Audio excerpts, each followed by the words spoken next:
वंदे मातरम। आप सभी का नेटवर्क 10 के खास कार्यक्रम में स्वागत है और मैं हूं आपके साथ मनीषा पाटीदार। यूपी में सीएम योगी आदित्यनाथ ने कहा कि पुलिस में 20% भर्ती महिलाओं की होगी।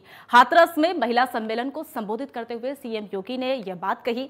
यह राज्य सरकार का एक बड़ा फैसला है। राज्य में महिला पुलिस की जरूरत की जा रही थी। हालांकि एक दशक पहले यह तुलना में पुलिस में जो महिलाओं की संख्या बढ़ी है और राज्य सरकार के इस फैसले से यह महिलाओं को रोजगार के अवसर मिलेंगे। वही पुलिस व्यवस्था और तत्पर रहेगी। राज्य में सरकारी नौकरियों में पहले भी 20% आरक्षण मिल रहा है। योगी सरकार राज्य में कानून व्यवस्था के प्रति वहां पर जो है प्रतिबद्ध नजर आ रहे हैं।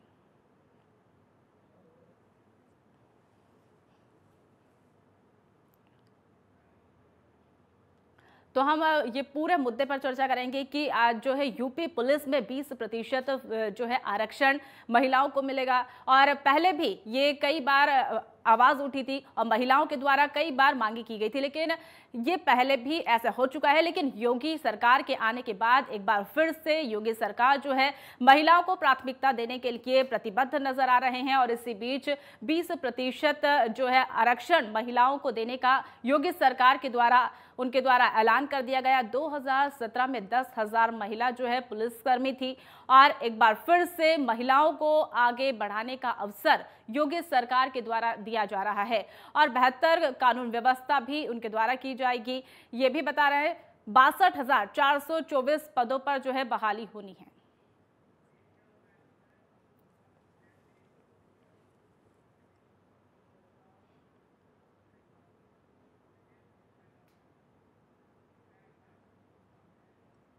तो चलिए इस पूरे मुद्दे पर चर्चा करने के लिए हमारे साथ हमारे कुछ खास मेहमान जुड़ चुके हैं। उनका परिचय मैं सबसे पहले आपसे करवा देती हूँ। वरिष्ठ पत्रकार हमारे साथ जुड़े हैं विश्वदेव राव और इसी बीच बीजेपी प्रवक्ता ओपी सिंह हमारे साथ जुड़ चुके हैं। सपा प्रवक्ता अभिषेक वाजपेयी हमारे साथ जुड़ गए। आप तीनों ही मेहमान का नेटवर्क 10 में बहुत बहुत स्वागत है। सबसे पहले रुख मैं अभिषेक वाजपेयी आपका करूंगी।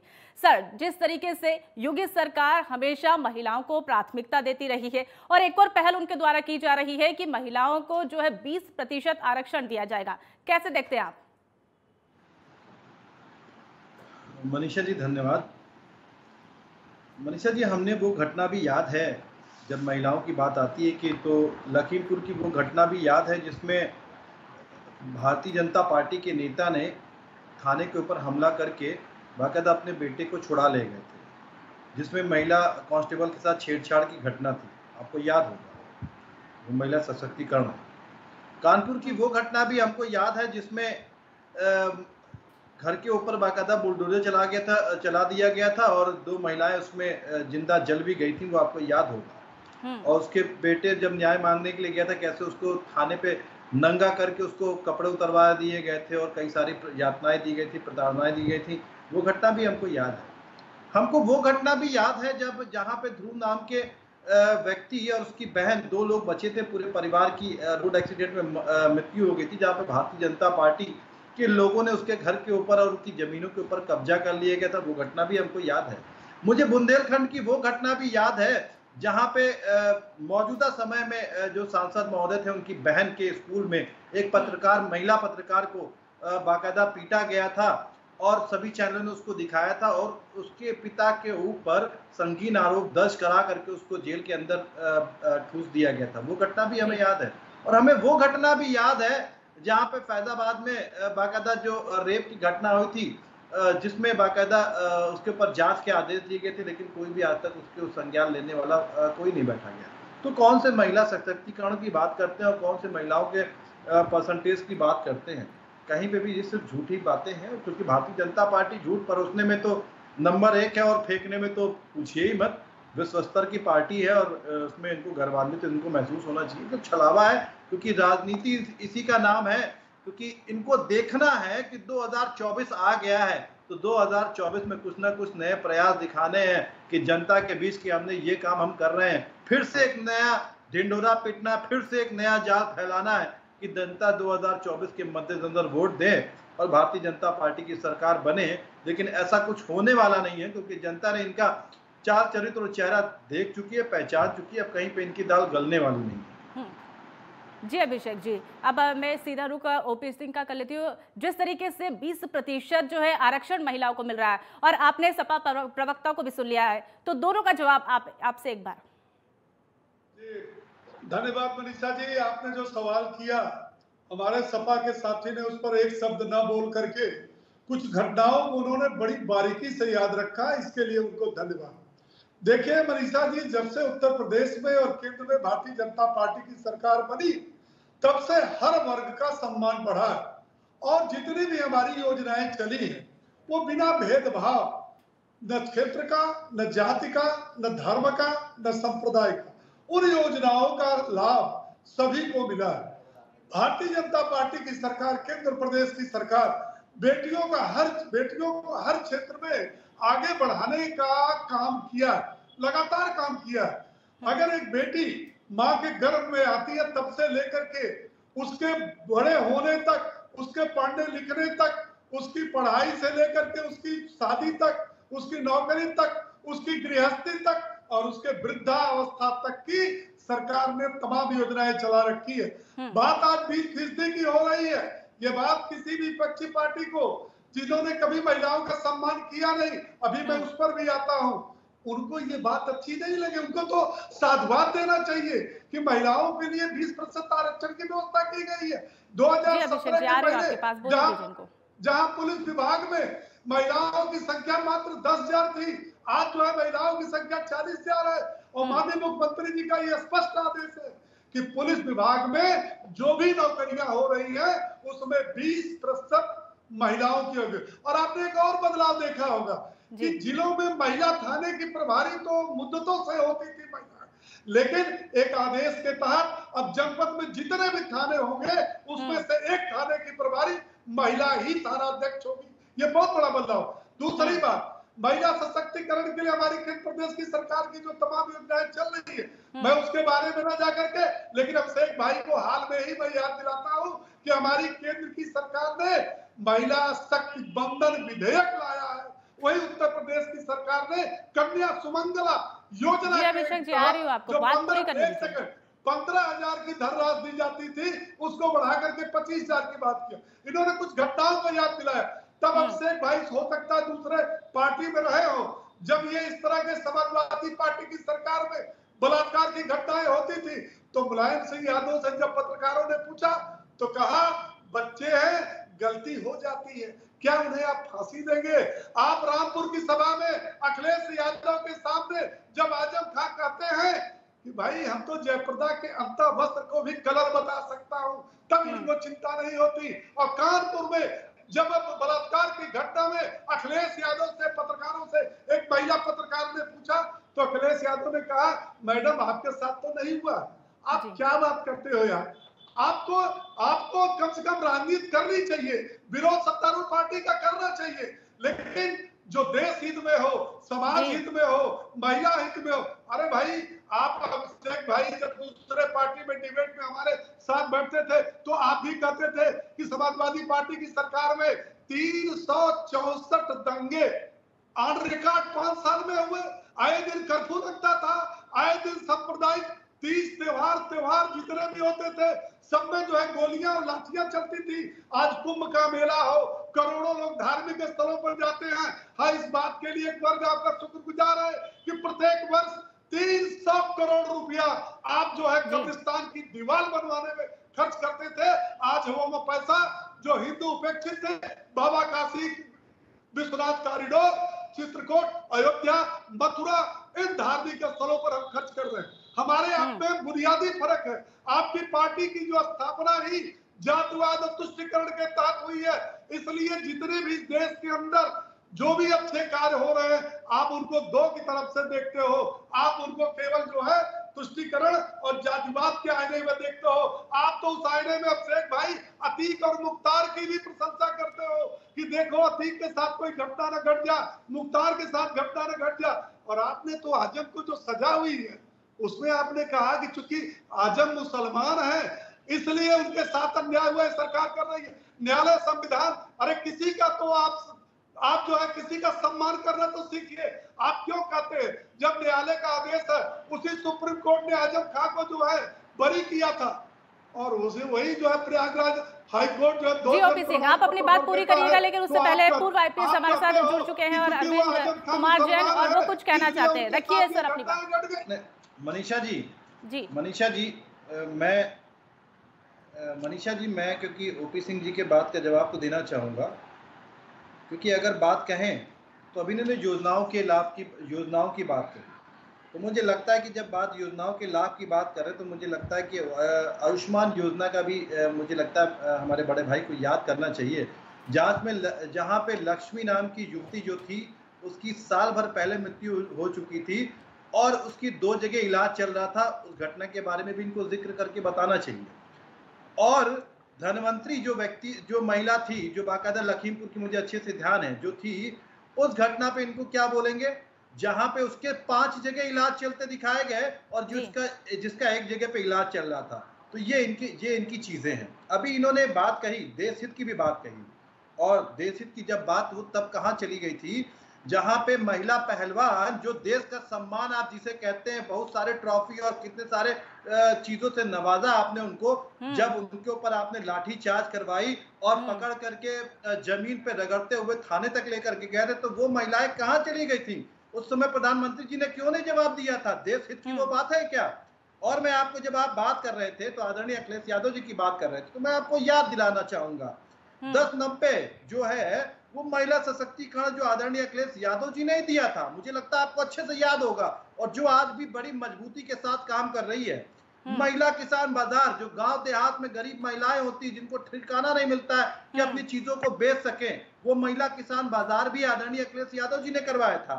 ठीक है, अभी आपने बात कही अतीक की, बहुत अच्छा लगा कि आपने कम से कम बात कही, लेकिन मुझे और अच्छा लगता कि धनंजय सिंह की भी बात करते, जहां पे कप्तान साहब के कार्यालय के पीछे ही क्रिकेट खेलते नजर आते हैं, लेकिन जहां पे कप्तान साहब बोलते कि वो अपराधी है, वो मुझे अभी तक उत्तर प्रदेश में मिल नहीं रहा, शायद उत्तर प्रदेश से बाहर है। अभी आप अदालत की बात भी कर रहे थे, कौन से अदालत की बात करते हैं जहां पे आपके लोग ही, बाकायदा मुख्यमंत्री जी उनकी चीजों के ऊपर विश्वास नहीं करते। कितनी बार सुप्रीम कोर्ट ने इस बात के ऊपर टिप्पणी की, स्वयं अपने ऊपर से उन्होंने आपराधिक मुकदमे हटवा दी, तो कौन सी अदालत की आप बात करना चाहते हैं? मुझे लगता है ये तो शायद हंसने वाली बात हो जाएगी अगर आप इस तरीके से बातें कहेंगे। अभी आपने एक बात का जिक्र और किया, उन्नाव की घटना आपको याद होगी, मुझे लगता है कि उसके बारे में और कुछ बताने की जरूरत नहीं है, कैसे पूरे गवाह के खानदान को ही खत्म करा दिया गया था। और एक अभी आपने एक चीज का उपयोग किया, माँ के गर्भ में जब महिला आती है तो वही महिला होती है, वो पूरे संसार को दिखाती है कि किस तरीके से हमारी परवरिश होनी चाहिए, लेकिन आपने तो उनको भी नहीं छोड़ा, उन चीजों पे भी आपने घोटाले कर डाले। कौन सी बात कहना चाहेंगे? ओपी सिंह जी, बिल्कुल आप मैं आपकी हताशा समझ सकता हूँ कि आपके पास कहने के लिए आज के समय में कुछ नहीं है, तो आप कुछ भी कह सकते हैं, मैं इस बात से सहमत हूँ, क्योंकि आपके पास आज के समय में कोई भी चीज बताने के लिए नहीं है कि क्या कार्यगुजारी होनी चाहिए, क्या कार्य हमें करना चाहिए, क्योंकि महिलाओं के सम्मान की आप बात करते तो हैं, लेकिन महिलाओं को आप सम्मान दे नहीं पाते हैं, जिसकी वजह से आपके यहाँ की नेत्री कहती फिरती हैं कि आपको याद होगा पिछले सत्र में इनके यहाँ के नेत्री ने कहा था कि 4 बजे के बाद महिलाओं को सड़क पे निकलना ही नहीं चाहिए। जी अभिषेक जी, मैं आपके पास लौटूंगी, इससे पहले एक बार विश्वदेव जी हमारे साथ जुड़े हुए। विश्वदेव जी, जिस तरीके से योगी सरकार ने 20% आरक्षण महिलाओं को दिया है और महिलाओं को हमेशा प्राथमिकता उनके द्वारा दी जाती है, तो क्या आप इस ऐलान को किस तरीके से आप देखते हैं? मनीषा, इस ऐलान को कई नजरिए से देखना चाहिए। पहला तो कि महिला सशक्तिकरण के ऊपर सरकार ने कितना काम किया है, और पिछले ये जो 6ठा साल इनका चल रहा है, खत्म होने को आ गया है, इसमें कहां तक इन्होंने, सरकार ने, भाजपा की जो सरकार है, मुख्यमंत्री योगी आदित्यनाथ ने कहां तक महिलाओं के प्रति काम किया है।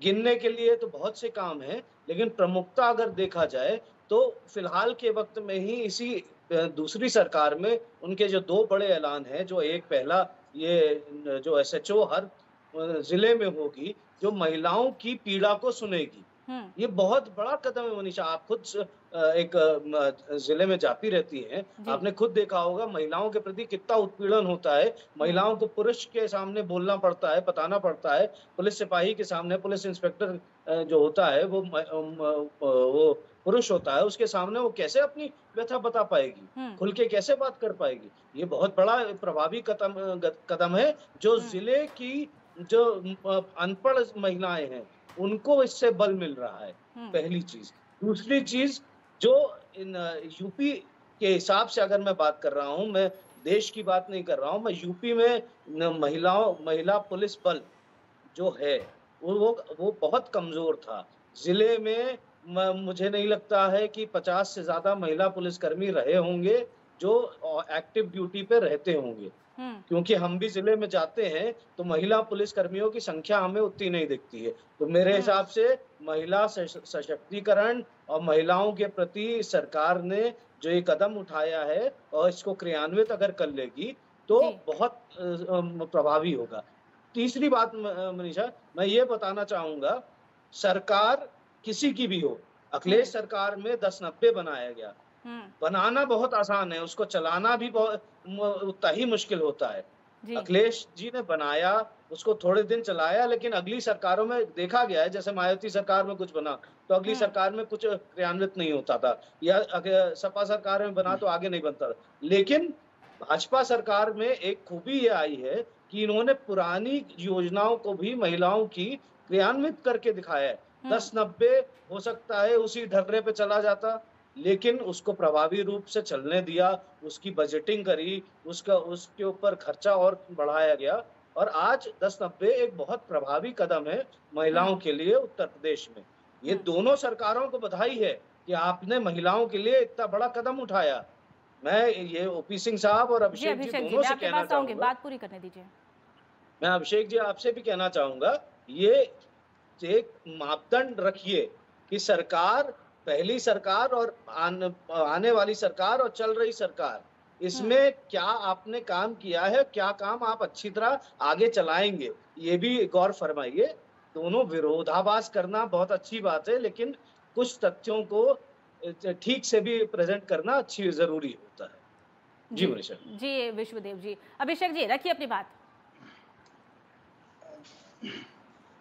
देखिए, हमारे राव साहब ने बहुत अच्छी बात कही, मैं इनका स्वागत करता हूँ, लेकिन मुझे लगता है कि शायद राव साहब को ये भी ध्यान होगा, एक घटना आपको याद होगी, क्या कई सारी घटनाएं हैं लेकिन याद होगी शायद, मुझे लगता है कि मनीषा जी, कि जहाँ पे महिला कांस्टेबल और बाकायदा एक एसआई थी, उन्होंने वहाँ पे एसएसपी के पास गुहार भी लगाई थी कि उनको कैसे शोषित किया जाता है, कैसे उनको प्रताड़ित किया जाता है। वो घटना आपको याद होगी, मुझे लगता है राव साहब को भी अच्छे से याद होगी, और इसके ऊपर बाकायदा जांच बैठी थी, लेकिन जांच का कोई रिजल्ट नहीं निकला था। राव साहब को अच्छे से याद होगी। दूसरा, अभी इन्होंने एक बात कही कि कोई भी चीज बना दी जाती है, उसको आगे आने वाली सरकार क्रियान्वित करती है कि नहीं करती है, उसके ऊपर डिपेंड करता है। भारतीय जनता पार्टी ने ऐसा किया है। मैं राव साहब को एक घटना याद दिलाता हूँ, शायद उनको याद होगा बहुत अच्छे से। हमारे देश के राष्ट्रपति थे अब्दुल कलाम जी, मतलब हमारे देश का गौरव थे, उनको याद होगा। उन्होंने एक उद्घाटन किया था सोलर प्लांट का, जो आसपास के क्षेत्रों में बाकायदा कितने सारे घरों को रोशन करता था, या किसी से छुपा हुआ। अभिषेक जी लगातार आप आरोप प्रत्यारोप लगा रहे हैं, लेकिन 2 बार सरकार बनी है, तो कहीं ना कहीं कुछ तो तस्वीरें बदलती हुई नजर आ रही होगी। देखिए मनीषा जी जब सरकार बनती है ना, तो हम ये देखते हैं कि हमने काम क्या किया है, और जब भी आप देखिए जब सरकार बनने की बात आती है ना, तो भारतीय जनता पार्टी कौन कौन से स्टंट लेकर के चलती है। भारतीय जनता पार्टी के पास काम गिनाने के लिए कुछ भी नहीं है। बात पूरी करने दीजिए। भारतीय जनता पार्टी के पास काम गिनाने के लिए कुछ नहीं है। जैसे ही चुनाव आने लगता है, हिंदू मुस्लिम और किसी ना किसी वर्ग विशेष को लेकर के आकर के चलते हैं, क्योंकि भारतीय जनता पार्टी ठेकेदार है, हिंदू या किसी और धर्म के लेकर के ठेकेदारी करते हैं। भारतीय जनता पार्टी इस बात को जानती है कि चुनाव को जीतने के लिए क्या क्या करना चाहिए, लेकिन हम सरकार में नहीं आए, हम मानते हैं, लेकिन हमने अपने काम के जरिए, हमने अपने काम के दम पे वोट मांगे हैं। भारतीय जनता पार्टी ने कौन से काम के दम पे वोट मांगे हैं, कौन सी चीजें की हैं? भारतीय जनता पार्टी बोलती है कि समाजवादी ने पार्टी ने ये भ्रष्टाचार किया, वो भ्रष्टाचार किया, लेकिन मैं कहना चाहता हूँ 18,000 करोड़ रुपए का घोटाला किसने किया, जिसमें इनके विभाग इसमें इनके विभाग जवाब तक नहीं दे पा रहे हैं, कितने बिना बिल के पास हो गए सारे बजट। आपने देखा कि स्वयं जब भारतीय जनता पार्टी प्रधानमंत्री जी को ठग सकती, बुंदेलखंड एक्सप्रेस में आपने देखा कि उससे उद्घाटन कराया, पहली बारिश में कैसे बह गया। आप आज भी देखिए पूर्वांचल एक्सप्रेस में पैचिंग का काम चल रहा है। हाँ। क्या वो चीज आपको याद नहीं है? आपको देखिए पिछले सत्र में अयोध्या के मेयर के ऊपर कैसे जमीन हथियाने के, जमीन कब्जाने के आरोप लगे और मुख्यमंत्री जी ने आदेश दिए थे कि कोई भी अवैध कब्जे नहीं होंगे। भारतीय जनता पार्टी उत्तर प्रदेश में बाकायदा इनके विधायक उस अवैध कब्जे को बचाने के लिए बिल्डिंग को आ जाते हैं। वो कौन है? देखिए, भ्रमजाल फैलाना, जनता को आप ठग सकते हैं, एक बार बना सकते हैं, आप दूसरी बार बना सकते हैं, लेकिन जनता जनार्दन हर एक चीज को समझती है। आने वाले दिनों में जनता जनार्दन इस बात का जवाब आपको देगी। बड़ी चलिए, जवाब हम यही ले लेते हैं ना अभिषेक जी। ओपी सिंह जी, आप अपने जवाब में क्या कहना चाहते हैं? देखिए मनीषा जी, कुछ सवाल आपने भी किया, कुछ राय जो है वरिष्ठ पत्रकार राय साहब ने दिया, लेकिन अभिषेक जी को उसको स्वीकार करना उनकी मजबूरी है कि वो स्वीकार नहीं कर सकते, क्योंकि वो सपा के प्रवक्ता है। वो बेचारे कर क्या रहे हैं? जितने सवाल किया इन्होंने पूरे प्रदेश से लेकर के देश तक की घटनाओं को रट रखा है। जब वहां घटना घटी थी तो क्या हुआ? मेरे भाई, अब से उंगली न उठाओ, 2 बार बोल चुके हो, उंगली उठाने से कोई फायदा नहीं। अब से भाई देखो, आप ईमानदारी की बात करो, घटनाएं हमारी सरकार में भी हुई है, आपकी भी सरकारों में घटनाएं हुई, लेकिन फर्क है दोनों। हम आपकी सरकार में जब घटनाएं होती थी तो उसको बाकायदे राजनीतिक संरक्षण, थाना कौन चलाता था? आपके पार्टी का चुनौतिया नेता चला। और हमारी पार्टी में, सरकार में अंतर यह है कि अगर घटना घटी तो चाहे सुल्तानपुर में भाजपा का जो है जिलाध्यक्ष हो, उसका भी कार्यालय गिराया गया, उसका भी घर गिराया गया। हालांकि उसको राजनीतिक लाभ लेने की बात करते हो। आप बलात्कार की घटनाओं को याद दिला रहे थे। अभिषेक भाई, आप भूल गए जब चलिए, समय का अभाव है। ओपी सिंह जी, आप अपनी लास्ट कमेंट। हाँ, एक बलात्कार के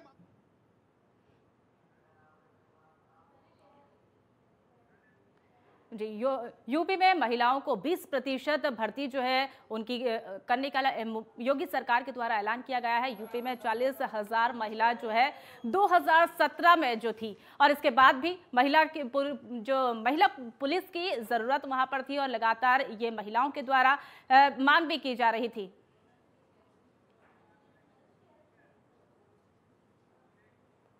जी, आप तीनों ही मेहमान हमारे साथ जुड़े और तमाम जानकारी हमने आपसे ली और हमने इस खास चर्चा में जो है आपसे बातचीत की। तो फिलहाल इस खास चर्चा में आप तीनों ही मेहमान का बहुत बहुत धन्यवाद।